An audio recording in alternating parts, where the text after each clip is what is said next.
Alors l'Éternel parla à Moïse et à Aaron en ces termes.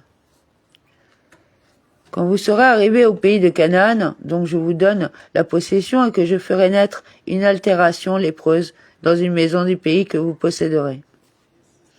Je donnerai une affection de lèpre Saharat. Annonce-leur et faites de la venue des affections chez eux, parce que tout au long des 40 années qu'Israël a passé dans le désert, les Émoréens avaient enfoui des trésors d'or dans les murs de leur maison. Or, quand l'affection de Saharat se déclarerait, on allait détruire les maisons et découvrir ses richesses.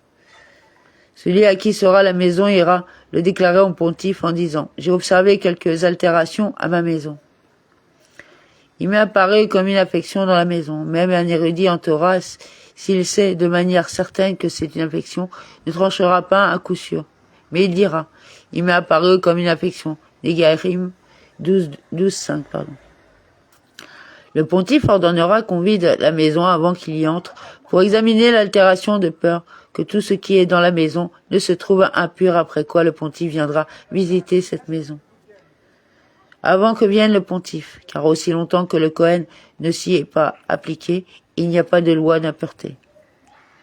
Et tout ce qui est dans la maison ne sera pas impur, car s'il ne la vide pas avant que vienne le Kohen et qu'il voit l'affection, elle devra être fermée et tout son contenu sera impur. Et à quoi la Torah applique-t-elle sa sollicitude? S'il s'agit de récipients pouvant être immergés, on les émergera et ils redeviendront purs. S'il s'agit d'aliments solides ou liquides, on pourra les consommer pendant les jours d'impureté. C'est à quoi la Torah applique sa sollicitude, c'est aux ustensiles en terre cuite, lesquels ne redeviennent pas purs par immersion dans un mikvé, voire Supra 11:35. S'il constate en examinant la plaie que cette plaie est dans les murs de la maison en dépression, d'un vert ou d'un rouge foncé plus basse en apparence que le niveau du mur. Des dépressions profondes en apparence. Le pontife se dirigera de la maison vers l'entrée de la maison et la fera fermer pour 7 jours. Le pontife y retournera le 7e jour, s'il observe que la plaie a grandi sur les murs de la maison. Il ordonnera qu'on détache les pierres atteintes par la plaie et qu'on les jette hors de la ville dans un lieu impur. Ils retireront les pierres, et Itsul, comme le rend le Targonogelos, les enlèveront, ce qui veut dire qu'ils les ôteront de là, comme dans elle retirera Veatsal, sa sandale, ce qui veut dire enlever. Vers un lieu impur, un lieu qui ne sert pas à des objets purs. Le texte enseigne que ces pierres-là rendent impur leur emplacement, tant qu'elles s'y trouvent, Torah Kohanim. Puis il fera gratter la maison intérieurement autour de la plaie, et l'on jettera la poussière qu'on aura raclée hors de la ville dans un lieu impur. Il fera gratter, en français médiéval, rodonnier. Le mot est fréquent dans le langage de la Mishnah, de l'intérieur littéralement de la maison, depuis l'intérieur, autour de l'affection. On explique ainsi que dans la Torah Kohanim, on gratte le plâtre autour des pierres de l'affection. On prendra d'autres pierres que l'on posera à la place des pierres, on prendra d'autres mortiers et l'on récrépiera la maison. Et si la plaie commence à se développer dans la maison après qu'on a gratté et récrépi la maison, qui a été grattée, Ixot, ce verbe est à la forme passive, tout comme elle a été crépie, Itoar. En revanche, il a retiré Ichlet, les pierres, se rapporte à celui qui les a retirées. Ce verbe est à la forme piel, tout comme kiper, diber. Et si l'affection revient, j'ai pu penser qu'elle devint impure si elle revient ce jour-là même. Aussi est-il écrit, le Kohen retournera le 7e jour, verset 39. Et ici, et si l'affection revient, de même que le retour dont il est question plus haut a lieu à la fin de la semaine, de même celui dont il est question ici a-t-il lieu à la fin de la semaine. Torah Kohanim.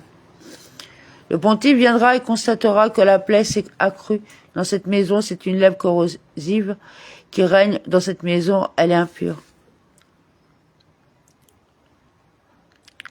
Le pontife viendra et verra, et voici que l'affection a progressé. J'aurais pu penser que l'affection récurrente ne fut impure que si elle a réalisé une progression. Pichion. Aussi est-il écrit, l'affection a progressé à propos des maisons et l'affection a progressé à propos des vêtements. Supra 13:52. Ce qui veut dire, de même que de ce dernier cas, la réapparition est déclarée impure même si elle n'est pas progressée. De même ici, réapparition est-elle déclarée impure même si elle n'a pas progressé? Dans ce cas, que veut dire? Et voici que l'affection a progressé.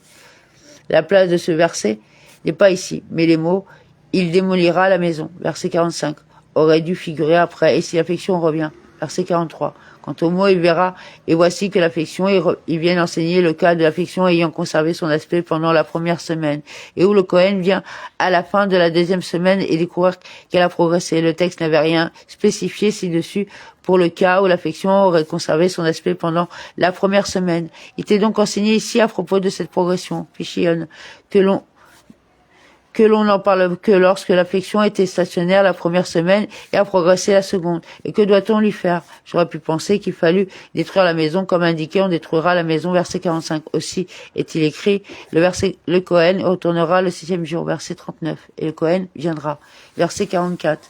Nous disons la venue du retour. De même qu'au retour, on retire les pierres, on gratte, on crépit la maison et on lui donne une semaine. De même, à la venue, retire-t-on les pierres, grattons, crépitons la maison et lui donne-t-on une semaine. Si l'affection revient, on démolit et si elle ne revient pas, elle est pure. Torah Kohanim. Et d'où sait-on que si elle est demeurée stationnaire, dans un cas comme dans l'autre, on retire, on gratte, on crépit et l'on donne une 3e semaine. C'est parce qu'il est écrit, et si venir, le Cohen viendra. Verset 48. De quoi s'agit-il? Si l'affection a progressé après la première semaine, cela a déjà été dit. Si elle a progressé après la 2e semaine, cela a déjà été dit. C'est pourquoi les mots « et si venir, le Cohen viendra » ne s'appliquent que dans le cas où il vient une première fois à la fin de la première semaine et une seconde fois à la fin de la deuxième. Et il verra, et voici que l'affection n'a pas progressé. Verset 48. Que faut-il faire dans ce cas stationnaire? J'aurais pu penser qu'il prit congé et qu'il s'en alla, comme il est écrit ici. Il purifiera la maison et vide, aussi est-il écrit, car l'affection est guérie. Je ne déclare pur que ce qui était guéri. Et qu'il faut-il faire alors?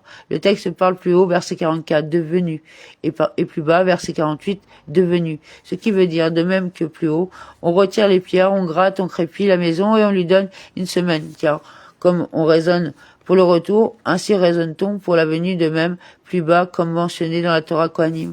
Voici la conclusion de la chose. Il n'y a lieu à démolition que pour une affection qui est revenue après qu'on a retiré les pierres, gratté et crépi, et cette affection récurrente n'a pas besoin d'avoir progressé. Et l'ordre des versets est le suivant. Et si l'affection revient, verset 43, il démolira la maison, verset 45. Et celui qui vient vers la maison, verset 46, et celui qui mange dans la maison, verset 47. Le Kohen viendra, il verra, et voici que l'affection a progressé, verset 44. Le texte parle d'une affection stationnaire la première semaine, à qui on avait donné une seconde semaine en fermant la maison. À la fin de la deuxième semaine de fermeture, le Cohen vient et constate qu'elle a progressé. Que devra-t-on lui faire? On retirera les pierres, on grattera, on crépera et on lui donnera une semaine. Si l'affection revient, on démolira. Si elle ne revient pas, on présentera les oiseaux, car les périodes d'observation des affections ne durent jamais plus de 3 semaines.